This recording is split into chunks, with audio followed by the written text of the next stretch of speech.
Olá pessoal, sejam mais uma vez bem-vindos ao canal do CREM Acadêmico. Eu sou o Jair Guasábia, estou aqui com o Dr. Adriano Zunsten mais uma vez, que a gente vai estar trazendo para vocês inovação, tecnologias, cuidados da saúde. E lembrando, para você que ainda não curtiu, curte aí o nosso vídeo, deixa um joinha, faz o seu comentário, tá? Traz pra gente tudo que você quer que a gente aborde aqui para vocês nos vídeos e não se esqueça de inscrever no nosso canal.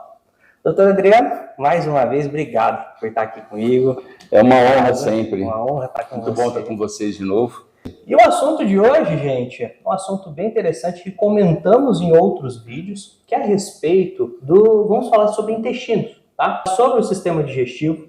E, como comentado no vídeo anterior pelo professor Adriano, onde o senhor fala a respeito que o intestino é um dos cérebros que temos dentro do nosso corpo, certo? E qual que é realmente uma importância, fala pra gente, qual que é a visão da TQO em cima desse órgão tão importante para o nosso organismo, doutor? É assim, né? É sempre o modismo nesse negócio dos três cérebros, né? Todo mundo repete isso, mas ninguém entende muito bem, né? O porquê que o intestino é o primeiro cérebro, tá? Então nós temos três cérebros. Cérebros que processam a informação do meio, né? Então nós temos o primeiro, que é o intestino, nós temos o segundo, que é o coração, e nós temos o terceiro, que é o cognitivo mesmo, né? Todo mundo imaginava que seria o primeiro cérebro, né? Agora, para desmistificar isso daí, eu espero ser claro com vocês, né? Que sempre a nossa prioridade na TQO é uma linguagem simples e objetiva, né? Mas assim, olha, por que o intestino, ele é tão importante, ele é considerado o primeiro cérebro, né? Porque dele é produzido 100% do nosso sistema imunológico, é produzido também a dopamina para a gente ter movimentos coerentes pela vida, né? A dopamina trabalha a nível muscular, por isso que as alterações de dopamina geram o que todo mundo conhece como Parkinson, tá? Ele gera também, o intestino, a serotonina, né? A serotonina, pessoal, é material básico para ele ser transformado durante os processos de metilação, que é a troca de cadeia, né? Que um produto vai se transformando em outro. No final, ele é convertido em melatonina, tá? Que hoje é muito comum a gente trabalhar com a melatonina como repositor, não para o sono, tá? Isso é um erro terrível, né? A melatonina é um grande regenerador, ele é um cicatrizante, é um antiestressivo absurdo, né? Mas só que essa melatonina é o que é liberado a nível mitocondrial, que é melatonina mitocondrial. Então, tudo isso vem, né, do intestino, tá? Por isso ele é considerado o primeiro cérebro. Agora, por que é o primeiro cérebro? Porque, na verdade, ele recebe as primeiras informações. Mas que coisa esquisita, né? Informação de onde? Todo mundo acha que é porque come, então se come errado, ou se come coisas com agrotóxicos, com hormônios, né? É essa a informação perigosa que recebe, tá? Também, pessoal, mas eu vou falar uma coisa para vocês, hein? Se fosse isso que mata o ser humano, não teria um sobrevivente na face da Terra, né? Tudo hoje é a base disso. Mas ele é o primeiro cérebro porque ele recebe as informações fundamentais do meio que cerca a gente, né? Como ele faz isso? Só para vocês entenderem. Nós falamos sobre ansiedade em vídeos passados, depois vão dar uma olhadinha aí no canal, que vocês vão ver um vídeo sobre ansiedade, em que eu falo que a ansiedade é um mal necessário, tá? Para que você perceba o meio ambiente, tá? Então você primeiro tem que ter ansiedade, que é um composto que a gente chama simpático-tônico, quando você fica pilhado, né, porque você vê as suas demandas e tem que resolver, tá?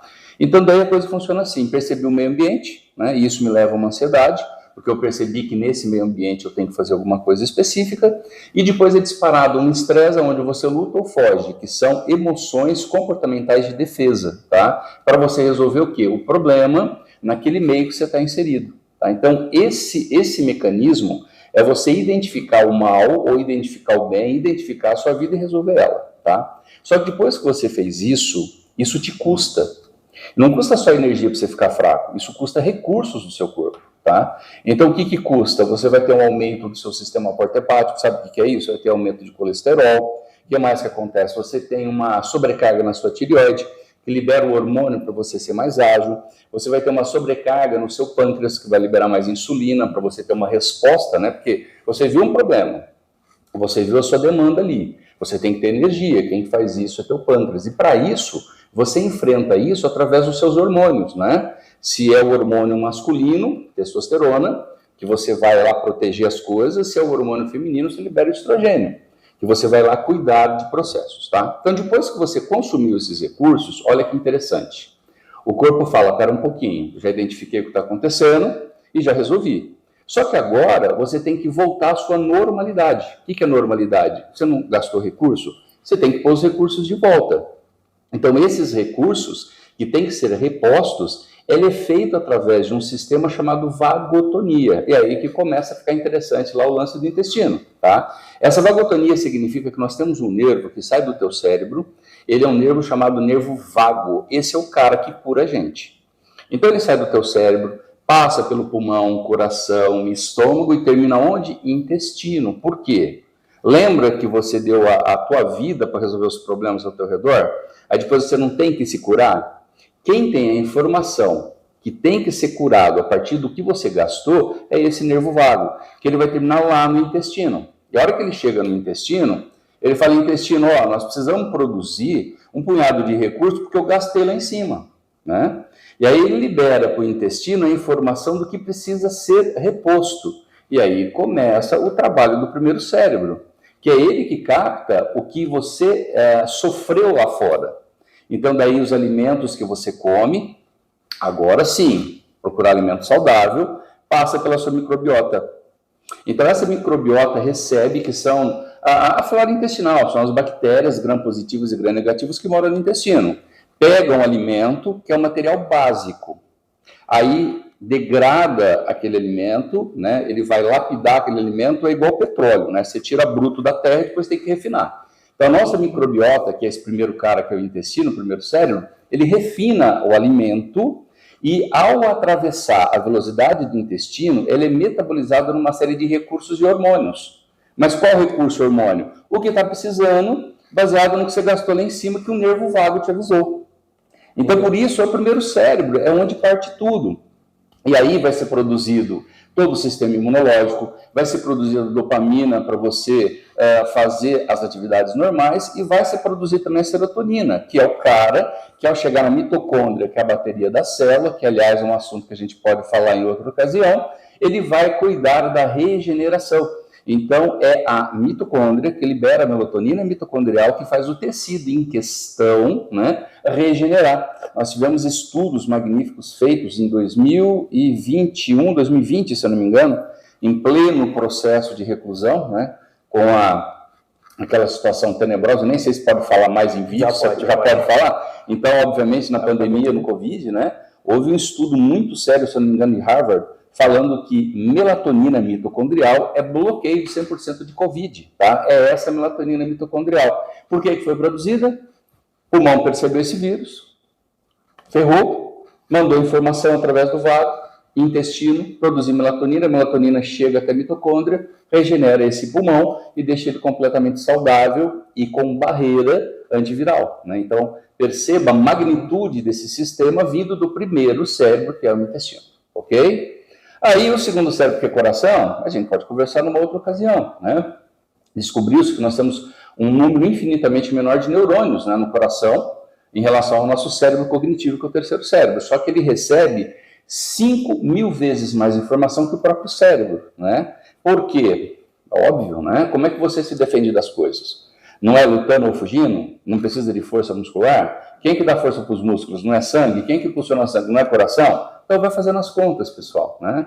Então a gente começa a entender o porquê temos o primeiro cérebro, que é o intestino, o segundo cérebro, que é o coração, e lógico, né? Essa máquina absurda que processa as informações cognitivas, que é o terceiro cérebro, que é mediador do meio externo e interno, tá? Então aí você tem essa razão do porquê o intestino é o primeiro cérebro, ok? Que explicação maravilhosa. Não sei gente. se fez sentido de linguagem, realmente tá fácil. Encantado. Não, foi muito fácil, tá muito fácil o entendimento. Deixa aí se ficou muito difícil para entender, tá, pessoal? Se tem alguma dúvida, gente, escreve aí, que é muito interessante, né? A gente está a todo momento conversando sobre isso, e cada vez que eu vejo o doutor Adriano falar, eu me encanto mais ainda pela maneira que ele torna-se simplificado o processo para a gente fazer o entendimento, né? E acho que é o mais importante para que a gente consiga alcançar todos vocês. E veja bem, tá, pessoal? Nossa intenção não é banalizar esse assunto, é tornar ele entendível, né? Sim. Porque eu tenho grandes amigos que trabalham com bastante foco, né? nesse primeiro cérebro, e eu não estou demerecendo nenhum trabalho, pelo contrário, eu estou traduzindo o magnífico trabalho que eles fazem pesquisando, né, esse primeiro cérebro, que é onde começa tudo, pessoal. É por isso a importância dos cuidados com o nosso intestino. Sim. E cada vez mais a gente vê a ciência, vê os profissionais buscando e falando sobre uma boa alimentação, né, um bom estilo de vida, para que você tenha como consequência uma qualidade de vida, né? Tenha um corpo são e uma mente sã. Exatamente, né? E assim, tem algo mágico, né, que todo mundo esquece, todo mundo fala em alimentação boa, saudável, né? Tem umas linhas muito interessantes aí de trabalhar com esses alimentos que não tem orgânicos, né? Sim. Que não tem a parte de inseticida, agrotóxico, esses negócios, né? Mas esquecem da água. Acho que uma das maiores dificuldades que eu tenho em consultório é fazer meu paciente beber água, né? Eu deixo até uma garrafinha do lado, que nós estamos aqui no meu consultório, tá, pessoal? Fica uma garrafinha do lado e falo, gente, ó, tem que esvaziar 2 dessas, né? Porque a água é o mediador de tudo isso. Não adianta ter informação que vem do nervo vago, ativa o teu intestino, né? A microbiota precisa funcionar, ela precisa funcionar baseada em água para transformação, para ser absorvido esses recursos, né? Então, é universal, né? Há necessidade disso, né? E em contrapartida, você precisa também cuidar, né, desses bichinhos adorados, né, do nosso intestino, que são as bactérias gram-positivas e gram-negativas, né? Exatamente pela má alimentação, dificuldade de água e o hiperestresse que a gente vivencia, a gente tem normalmente um desequilíbrio dos braços de balança dessa microbiota, onde você tem mais grãs negativas, né, do que as positivas, e elas trabalham, né, liberando o que a gente chama de inflamassomas. Esses inflamassomas levam à síndrome metabólica. Isso que acontece também quando você toma antibiótico, né? Exatamente. Muito antibiótico, né? Dá essa desbiose, né? Bem lembrado, né? O antibiótico desregula isso, né? Ele, obviamente, ele é importante para outras coisas, mas deveria ser dado exatamente, né, um suprimento para equilibrar esses braços de balança, tá? Sim, eu acho que é o número 1, é os antibióticos. A gente toma bastante hoje, né? Pelo caminho que nós tivemos esses 2 anos, né? É muito comum dar antibiótico para prevenção, né? É uma coisa que não fecha a minha conta ainda, né? Porque o que me consta, o antibiótico seria para exterminar algum tipo de bactéria nociva, né?